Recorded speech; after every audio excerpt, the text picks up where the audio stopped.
In this session, we will hear from Das Gupta, Chief Data Officer at Saatchi & Saatchi, about customer segmentation, targeting, and positioning using unsupervised clustering. As usual, drop your questions in the Q&A panel, and we will answer them at the end. Over to you, Das.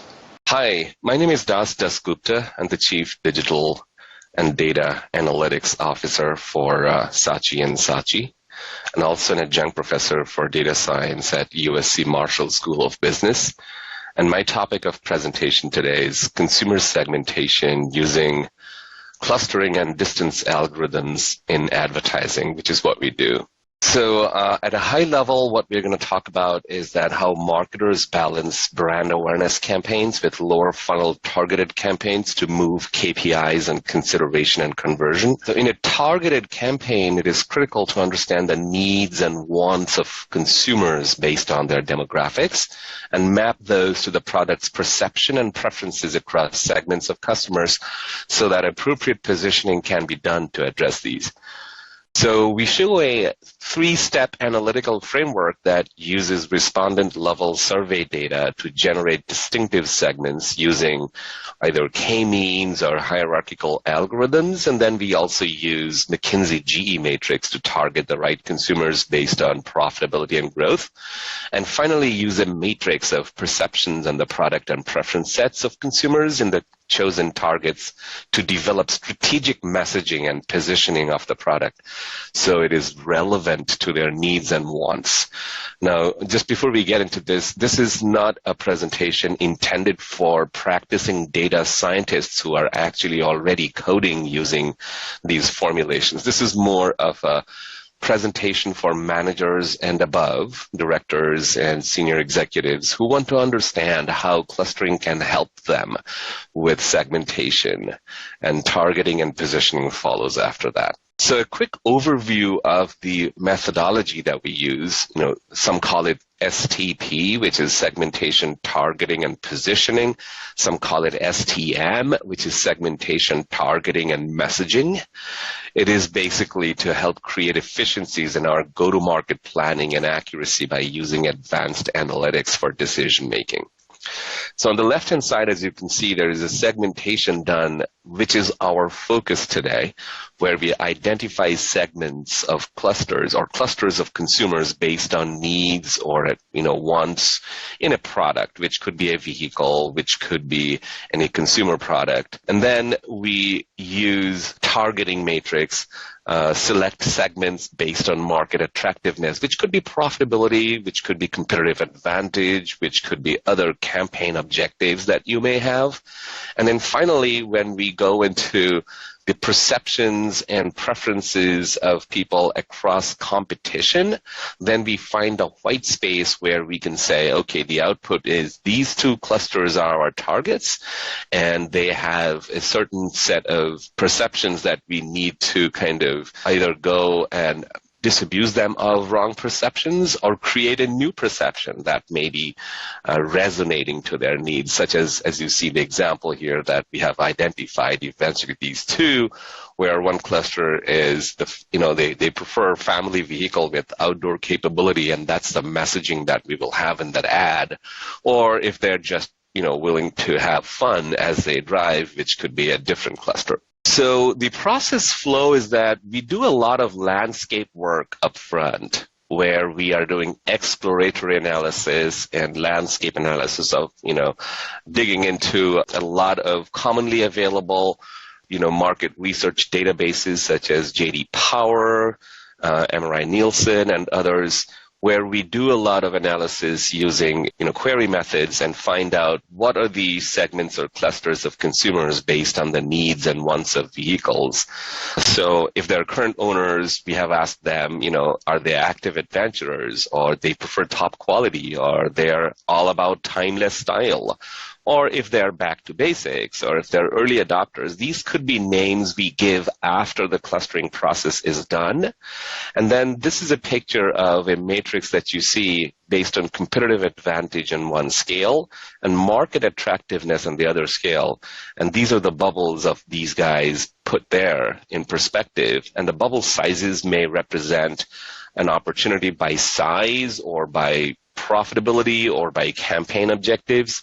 And then the messaging strategy will come after we have looked at the competition with respect to that product, where we're putting them on quadrants that go from tasty to untasty or difficult to easy and where they fall. And then we will have messaging going around them. Now, the campaign development process that we follow has 3 rounds. In the first round, we identify the segments, which is where product planning and consumer insights and analytics work together. We have an understanding of the new product that's coming up. We identify initial segments that we should talk to in exploratory research, and then create initial hypotheses about targets to inform future research. In round 2, we are finalizing the targets. And again, here we have marketing planning coming in along with consumer insights, analytics, and media teams coming in, where we are looking at the preliminary, design and the media planning based on the targeting that we are finding out in that exploratory analysis. And we also generate initial media activation ideas by starting to work with media teams and partners in the ecosystem. Then we go into multicultural strategic territories, we go into platform options for training, and then we go into clinic and platform testing. Clinic in our lingo means where we actually expose the new product to a chosen set of a sample of about 300 plus respondents who are going to be reacting to that. Now, they may have already a representation of the clustering that we found on people who are current owners of a previous version of that product, or they may be intenders, or they may be inflows from competition that we hope to be able to market this to, and they give us their feedback both in a qualitative and in a quantitative manner, which is a Likert scale, 1 through 5 scale, rate this vehicle's features or this product's, style or whatnot. And based on that rating, we go into the final messaging strategy, where we're doing marketing planning, consumer insights, analytics, media, and creative comes in here for creating that final message based on that. So I wanted to focus on how is this segmentation done. The idea is that we use very well-known statistical clustering techniques. This is a little bit more technical, but I wanted to keep it simple so that we could explain how we are doing this, right? The objective of the cluster analysis is to assign observations to groups. By groups, we mean clusters or segments, so that observations within each group are similar to one another with respect to variables or attributes of interest, and the groups themselves stand apart from one another. In other words, the objective is to divide the observations into homogeneous and distinct groups. So here's an example of how clustering works. This is one type of cluster, which is called partitional cluster, where you have maybe income here and age here, and you're seeing that these dots over here are kind of close together, and these two clusters are, quite different from one another. And, this is called partitional clustering, also known as non-hierarchical. A division of objects into non-overlapping subsets or clusters such that each object is in exactly one cluster. The non-hierarchical methods divide a data set of n, capital N, objects into m, fewer clusters, and the most commonly used technique is called the k-means clustering process. If you visualize that into multiple dimensions, this is a 3-dimensional representation, although it becomes difficult once the dimensions increase to visualize them. But statistically, we can conduct the experiment. In a 3-dimensional, as you can see that the black dots and the green dots and the red dots and the blue dots, these are in different clusters based on the distances that we have measured. And I'll soon talk about that distance. The second type of clustering that we do is hierarchical clustering, which is a set of nested clusters organized as a hierarchical tree. If you look at all customers, rural and urban, within rural we have full-time, part-time, retired, unemployed. Within urban, we have homeowner and non-homeowner, and then within retired, we have 18 to 64 and more than 65 years old. This is what we got through the process of analysis. These hierarchical methods produce a set of nested clusters in which each pair of objects or clusters is progressively nested in a larger cluster until only one cluster remains. The methodology that's commonly used here is chi-square based on the chi-square distribution that you have, heard about, chi-square automatic interaction detection, which is what really works in this case. So a simple example might clarify this for those of you who are not data scientists, but you're actually trying to understand the quantitative concept behind this. So if you look at grades here, right, you see math, science, GK, APT, aptitude test, student 1 through 9, they have all these scores. So clearly, if you just eyeball through this, student 1 is a high scorer, student 4 is a consistent low scorer. How do we kind of group them together? So if you look at it, we could start looking at grading them as positives, all along the way if they are above a certain number. And that's how the tree decision-making and hierarchical decision-making is happening. Student 2 is at a lower level for 3 of them, but an okay level for 2 of them, low level for the third one, and kind of high level for the aptitude, and so on and so forth. Now, if you start bringing all the greens together, then 1 and 5 and 8 kind of come together as a cluster. So then you will bring them together. So 1, 5, 8, and 3, they were all in the high scoring.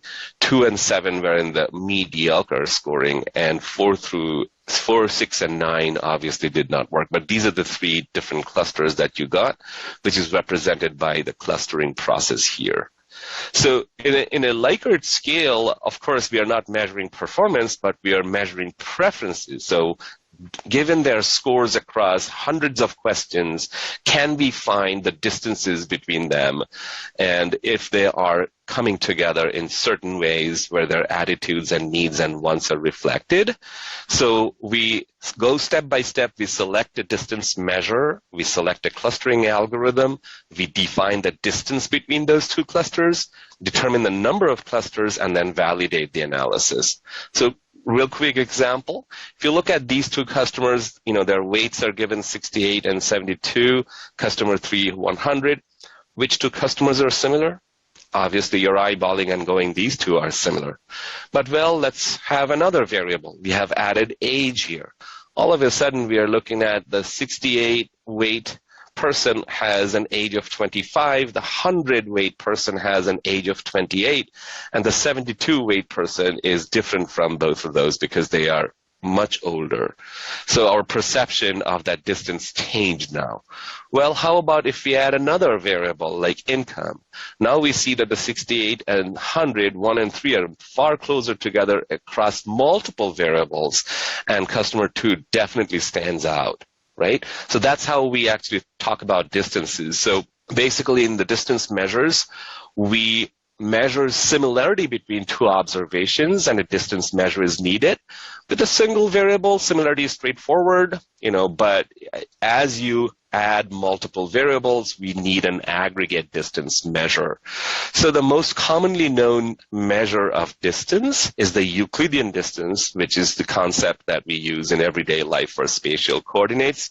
Some common distance measures are Euclidean distance, which is basically xki minus xkj for k equals 1 through n observations. Their distance is the value of the variable k for case j. So we are taking these differences between them, squaring them, adding them up, and taking the square root of that gives us the Euclidean distance. If you take the absolute value instead, it's called the city block distance or the Manhattan distance. And there are several other distance formulations such as Chebyshev, Minkowski, Mahalanobis.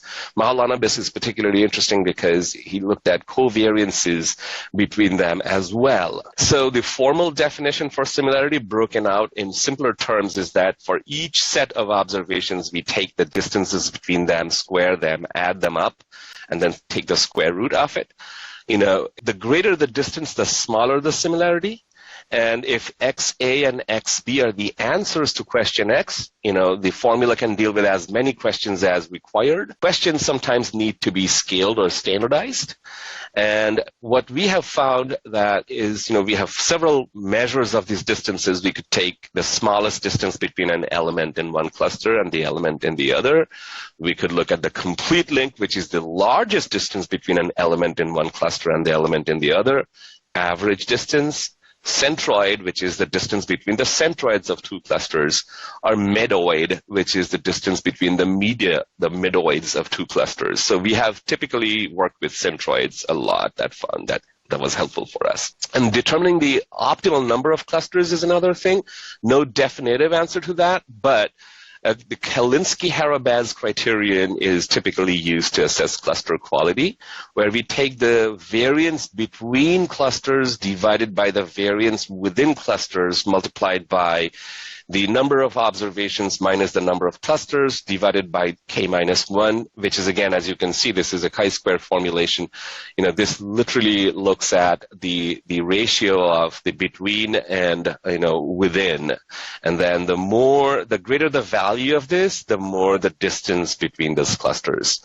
Another way we do this is using dendograms, which really accounts for optimal number of clusters using the criteria of loss of information.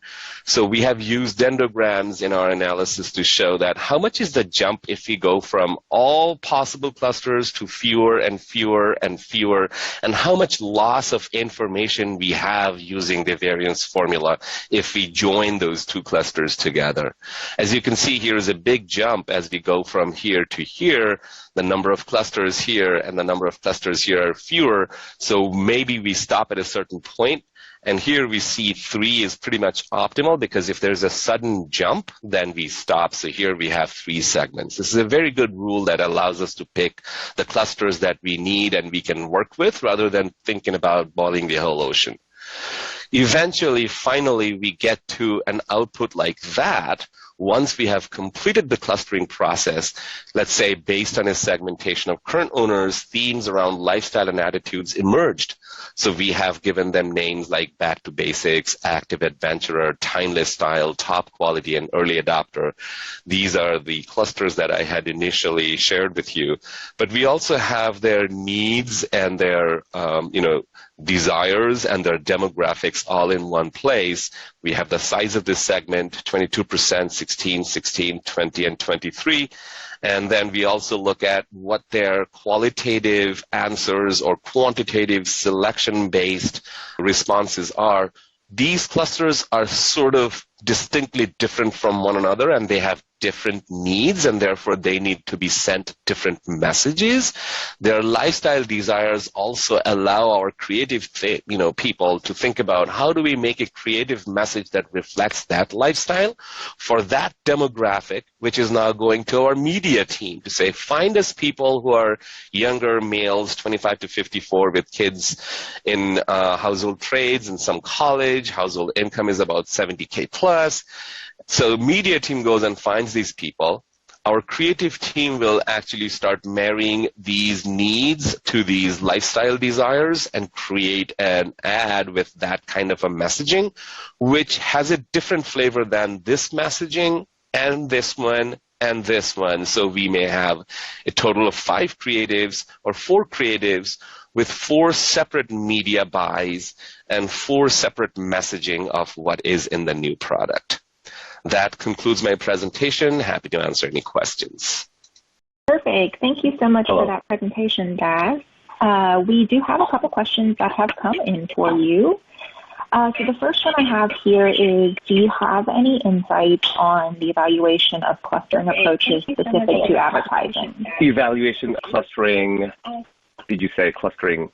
Approaches specific to advertising. Yeah.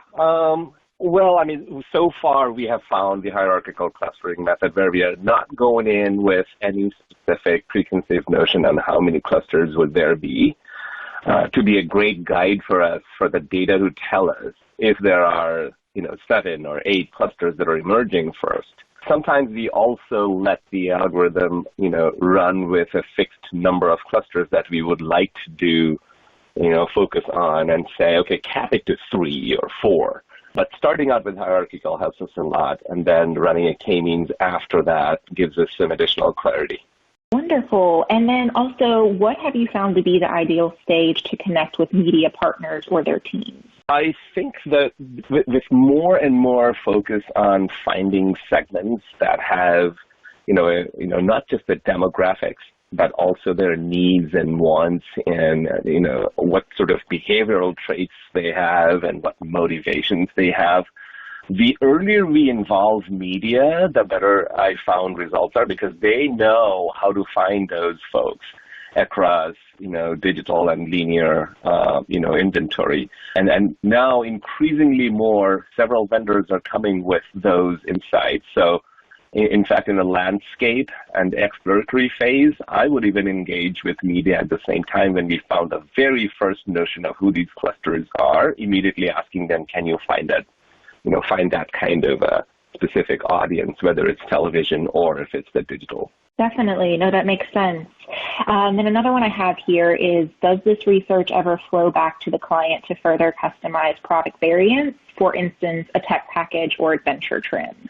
I mean, aspirationally, absolutely that's where we want to go. And I know that clients are gradually opening up to getting this kind of data. As you can imagine, in most industries, product development and demand side and the supply chain side, they are typically siloed and don't have a lot of information flow. But ideally, if we find people sending their needs and wants early on and then have a mechanism to send it back to the development team to make some changes, that would be ideal. I do know that I talked about the clinic phase. There is some input that does go back after that so that, if there are any minor changes, they can do that. But eventually, I call it marketing and development and product development integration. At some point, that would aspirationally be the direction that I would like to take it toward. Perfect. And then we do have time for one last one here. What are the benefits of utilizing the FTM strategy? The benefits are, you could, decide that you are going for creating an advertisement that would be, regardless of who this person is, it's a spray and pray. And, you don't know if it really was successful or not because you're literally doing a Super Bowl kind of an ad where everyone is watching and you don't really differentiate between them and you don't know if the whole process of messaging to the right fit ever works there. The benefit would be if I actually go with a model targeted campaign where a specific kind of a product is what we are trying to market, the more we can match them to the clusters where we have the white space of messaging them, which I was talking about with perception and preference, the better we have found that they resonate to an ad that's served to them via typically digital media because their click-through rates, their search, a lot of variables actually start, showing the right direction of the needle movement. So we found those convert at a much, much higher rate. Wonderful. No, definitely. Thank you so much again for that. And thank you also for taking the time to give us that awesome presentation. Everyone, definitely be sure to follow us over. We have an upcoming talk with Jacob Carlson from Zinga. So we'll see you all over there at 4.